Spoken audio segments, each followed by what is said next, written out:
Hello everyone, welcome back to our manual testing interview questions and answer series. So this is the part 10 video. As a part of this video, we are going to learn interview question related to the estimation. Below is the list of all the interview question which is asked in the manual testing interview question. So let's start with the first question of this video. Question is, what is test estimation? Test estimation is the process of predicting the effort, time and cost required to perform software testing. It helps project managers and testing teams plan resources effectively and ensure timely delivery of a quality product. Let's understand why is test estimation important. First, ensures proper resource allocation.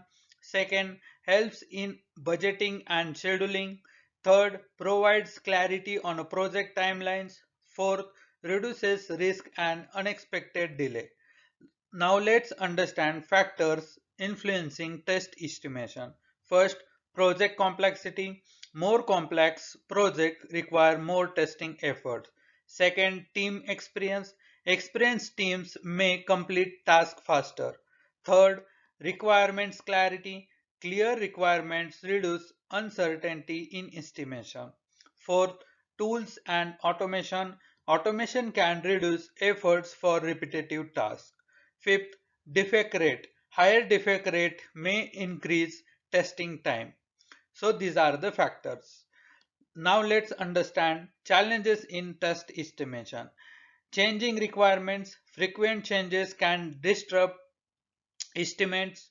Second, unforeseen risk, unexpected issue can delay testing. Third, inaccurate historical data. Poor data from past projects can lead to flow estimates. Fourth, resource availability. Limited resource can impact testing timelines. This is all about the test estimation. Let's move for the another question. Next question is, what are the different techniques for test estimation?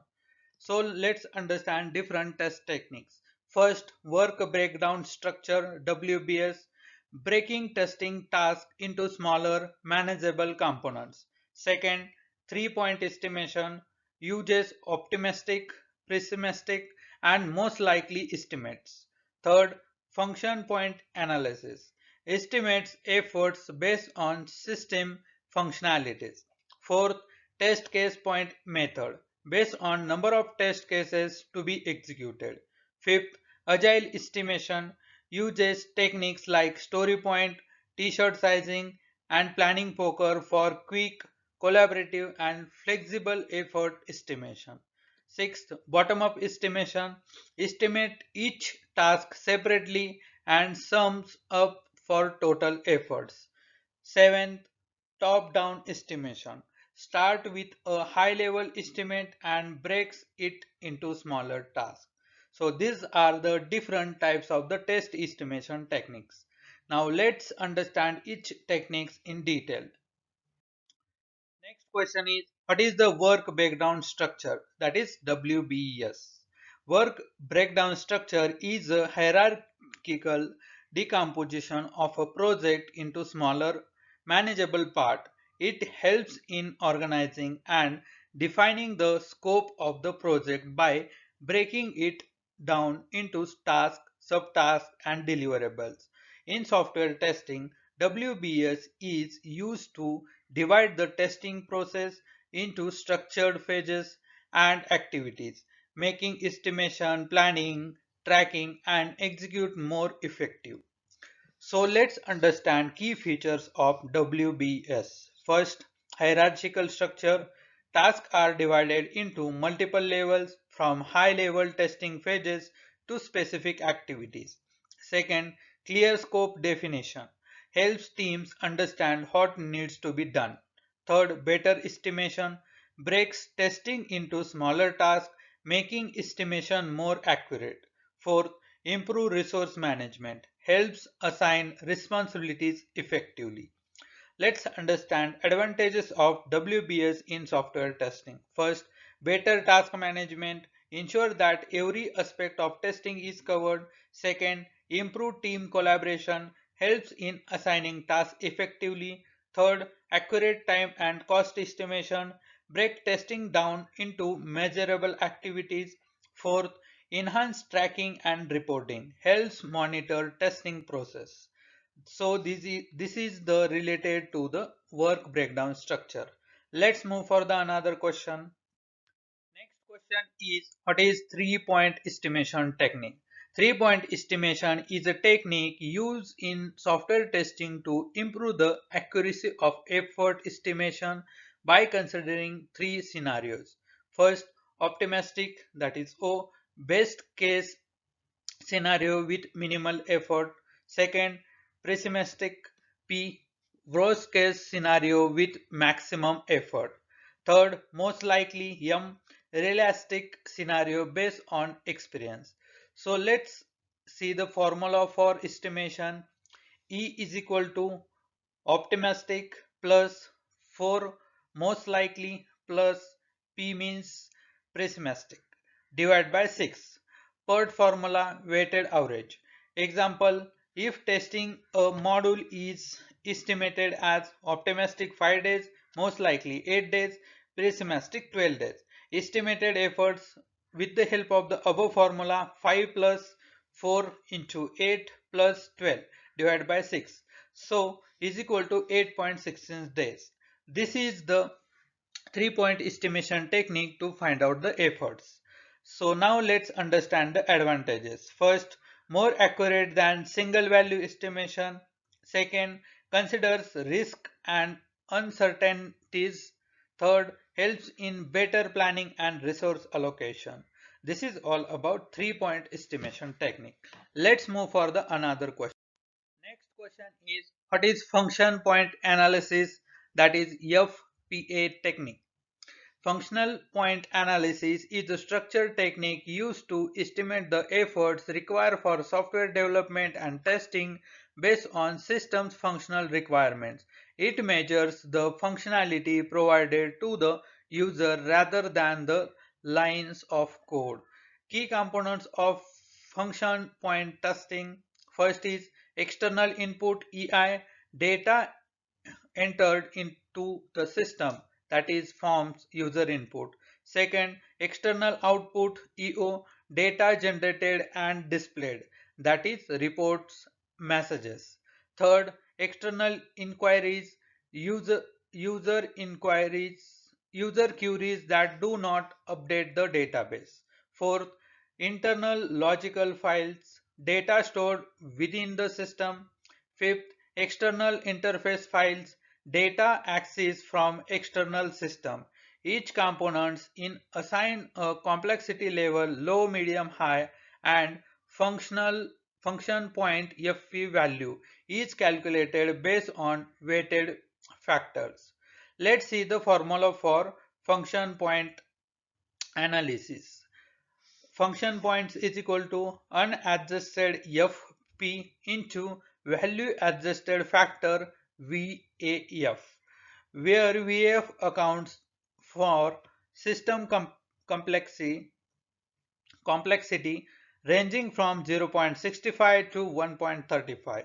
Let's now understand the different advantages of FPA. First is language independent, works for any programming language. Second, helps in accurate test estimation and effort calculation. Third, considers user functionality instead of code complexity. So this is all about function point analysis. Now let's move for the another question.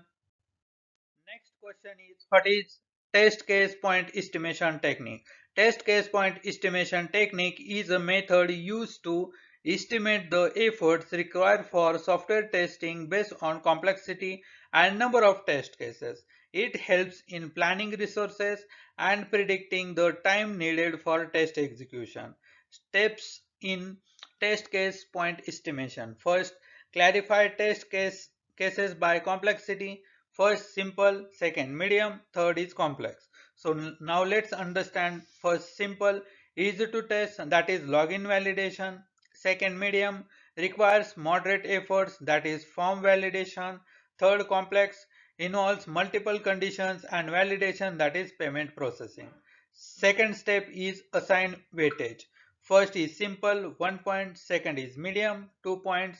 Third is complex, 3 points. Third steps, calculate total test cases points. Total test case points is equal to simple into 1 plus medium into 2 plus complex into 3. Fourth step, estimates efforts per test case point. Example, if one test case point takes 2 hours to execute, then total efforts is equal to total test cases points into efforts per point. So this is the formula to calculate the total efforts. Let's see the example for it. Example calculation. Complexities are simple, medium and complex. Number of test cases are simple 10, medium 5, complex 3. Weightage for simple is 1, medium is 2, complex is 3. And total points are simple 10, medium 10 and complex 9. So total test case points are 29. So if one test case point is equal to 2 hours, then total efforts is equal to 29 into 2 is equal to 58 hours. So in the 58 hours, we will execute all the 29 test cases. So now let's understand the advantages of test case point estimation. First, easy to use and effective for test efforts estimation. Second, helps in resource and time management. Third, works well in agile and traditional testing approaches. So this is all about the test case point estimation technique. Let's move for the another question. Next question is, what is agile estimation technique? Agile estimation techniques help teams estimate efforts in a iterative and flexible way. Two popular methods are story point and planning poker. First, story point estimation.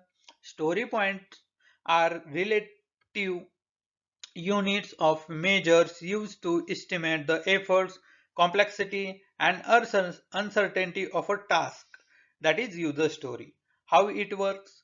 Assign First is assigns a numeric value to each task based on difficulty. Second, uses a Fibonacci sequence, that is 1, 2, 3, 5, 8, 13, and so on to represent efforts. Third, a task rated 8 story point is harder than a 3 story point task. Now let's understand factor considered. First is complexity, second efforts required, third risk and uncertainties. Now let's understand the example. Login page testing, 2 story points, simple. Checkout processing testing, 8 story point, complex. Now let's understand the second type is planning poker. Planning poker is a collaborative estimation game where team members assign story point to task. How it works? First, a user story is presented to the team. Second, each team member selects a story point value using a card or digital tool. Third, all estimates are revealed at the same time.